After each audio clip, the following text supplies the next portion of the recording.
বর্তমান যারা কেয়ারটেকার সরকারের দায়িত্ব পালন করছে, অন্তর্বর্তীকালীন সরকার, তাদেরকে আমি স্মরণ করে আজকেও দিতে চাই, ইতিহাস থেকে শিক্ষা গ্রহণ করুন। আপনারাও দায়িত্ব পেয়ে যদি আপনারাও কোনো অন্যায় কাজের সাথে জড়িয়ে যান, ইসলামী আন্দোলন বাংলাদেশ সর্বপ্রথম আপনাদের বিরুদ্ধে কথা বলতে বাধ্য হবে। সাথে সাথে আমরা এটাও বলেছি, যদি আপনারা ন্যায়ের পক্ষে, সতের পক্ষে, দেশের শান্তির জন্য, দেশ রক্ষার জন্য যদি আপনারা কাজ করেন, ভালো কাজের ব্যাপারে সহযোগিতায় ইসলামী আন্দোলন বাংলাদেশ প্রহরীর মতো রাত্র দিন আপনাদের সামনে, পিছনে, পাশে থেকে সহযোগিতা করবে ইনশাআল্লাহ। আজকে চট্টগ্রাম ঐতিহ্যবাহী, আপনারা ন্যায়ের পক্ষে, অন্যায় প্রতিবাদে আপনারা যে অবস্থান তৈরি করেছেন, এটা কিন্তু আমরা দেখেছি, শুনেছি। আমি আমার পক্ষ থেকে আপনাদেরকে ধন্যবাদ জানাই।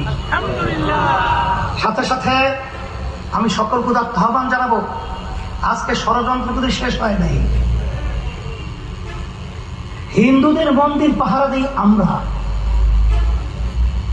বিজাতিদের গির্জা সহ বিভিন্ন উপাসনালয় পাহারা দিই আমরা, কিন্তু এক শ্রেণীর স্বার্থান্বেষী মহল হিন্দুদের মধ্যেও, ওরা ঢাকায় কালকে সমাবেশ করেছে, আজকে বিভিন্ন জায়গায় নেমেছে, বাংলাদেশে নাকি সমস্ত মন্দির ভেঙে ফেলা হয়েছে।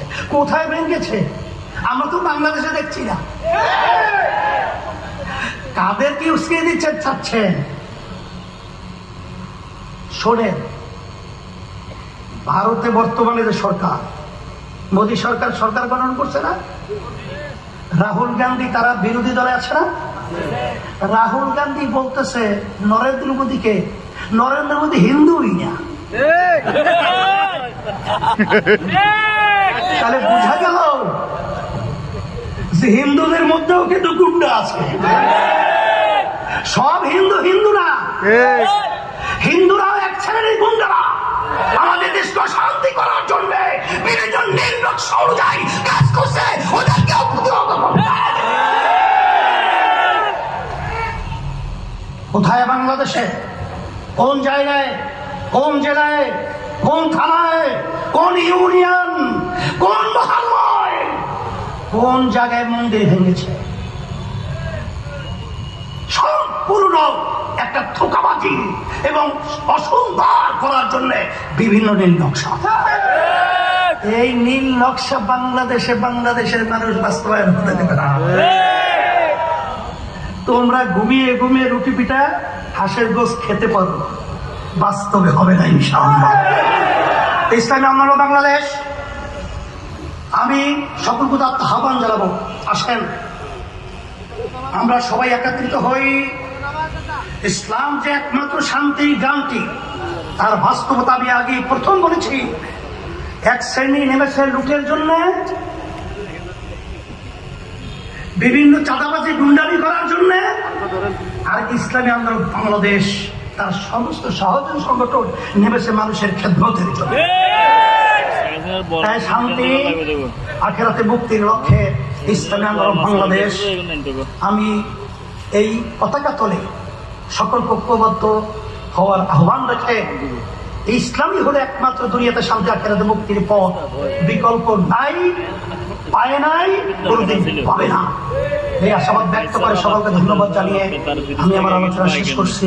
আসসালামু আলাইকুম ওয়া রাহমাতুল্লাহি ওয়া বারাকাতুহু। আল্লাহুম্মা আমিন।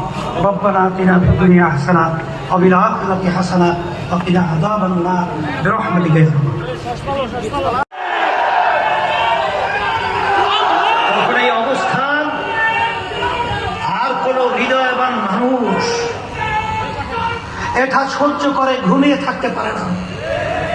আমাদের কানে ভাসে আসে সেই আবু সাইদের সেই শব্দ, আমাদের কানের ভিতরে ভেসে আসে সেই মুক্তের পানি পানি শব্দ, আমাদের বুকে ভাসে আসে সেই মায়ের আত্মনাদ, আমার সন্তান মা বলে ডাক দেয় না। তখন ইসলামী আন্দোলন বাংলাদেশ, আমরা তখন রাজনৈতিক ব্যানার, যারা আজকে নিবন্ধিত বাংলাদেশে দল রয়েছে, কেউ কিন্তু এই কঠিন মুহূর্তে ব্যানার সাথে রাজনৈতিক পরিচয় মাঠে কিন্তু এদের পক্ষে, জালেমদের প্রতিবাদে, খুনিদের প্রতিবাদে কেউ রাজপথে আসে নাই। ইসলামী আন্দোলন বাংলাদেশ ওই কঠিন মুহূর্তেও আমরা বিভিন্ন ঝুঁকি নিয়ে এই জালেমের বিরুদ্ধে, এই খুনিদের বিরুদ্ধে, এই দেশকে অন্যত্র বিক্রি করার যার পায়তারা করেছিল তাদের বিরুদ্ধে, যারা আমাদের দেশের সম্পদ অন্য দেশে পাচার করেছে তাদের বিরুদ্ধে জান নিয়ে, মাল নিয়ে, সমস্ত শক্তি নিয়ে ঝাঁপিয়ে পড়েছিলাম। আপনারা লক্ষ্য করেছেন ইসলামী আন্দোলন বাংলাদেশ শুধু নিছক ক্ষমতার জন্যই, শুধু সম্মানের জন্যই, শুধু অর্থের জন্যই আমরা বাংলাদেশে রাজনীতি করি না। আমরা বাংলাদেশে রাজনীতি করি দুনিয়াতে মানুষ শান্তিতে থাকবে, আখিরাতে চিরকালের জন্য মুক্তি পেয়ে চিরতরে শান্তিতে বসবাস করবে। আজকে আমি বিশেষ করে যারা নাকি ছাত্ররা, শিক্ষার্থীরা এবং আমার যে ভাইয়েরা, আমার যে বাচ্চারা আজকে ন্যায়কে প্রতিষ্ঠার জন্য, জালেমকে উৎখাতের জন্য যারা আজকে জীবন দিয়েছে, যারা আজকে পঙ্গু হয়েছে, আজকে আমার ছেলে দেখছেন অন্ধ অবস্থায় আপনাদের সামনে বক্তৃতা করছে, একই দেখা যায়, সহ্য করা যায়? এর প্রতিবাদে যদি আজকে আমরা না থাকি, এমন একটা সময় দেখবেন স্পেন 750 বছর পর্যন্ত মুসলমানেরা রাজত্ব করেছিল, সেই স্পেনের মধ্যে একজন মুসলমান এখন পরিচয় দেওয়ার মতো নাই বললেই চলে। এই বাংলাদেশ আজানের শব্দে বাচ্চাদের ঘুম ভেঙে যায়, আজানের শব্দে মায়ের কোলে বাচ্চারা ধরে যায়। যেই দেশের রাজধানী ঢাকাকে বলা হয় মসজিদের নগরী, সেই দেশে আজকে আমাদেরকে গোলাম হিসেবে বসবাস করতে হবে। শিয়ালের মতো 1000 বছর বেঁচে থেকে লাভ নাই, সিংহের মতো গর্জন দিয়ে এক মুহূর্তের জন্য বেঁচে থাকার ইতিহাস হয়ে থাকবে ইসলামী আন্দোলন বাংলাদেশ। নির্ভয় নির্দ্বিধায় আমরা অন্যায়ের প্রতিবাদে, ন্যায়ের পক্ষে আলহামদুলিল্লাহ আমরা ছিলাম, আছি, থাকবো ইনশাআল্লাহ। আমি বলেছিলাম কালকেও ঢাকায়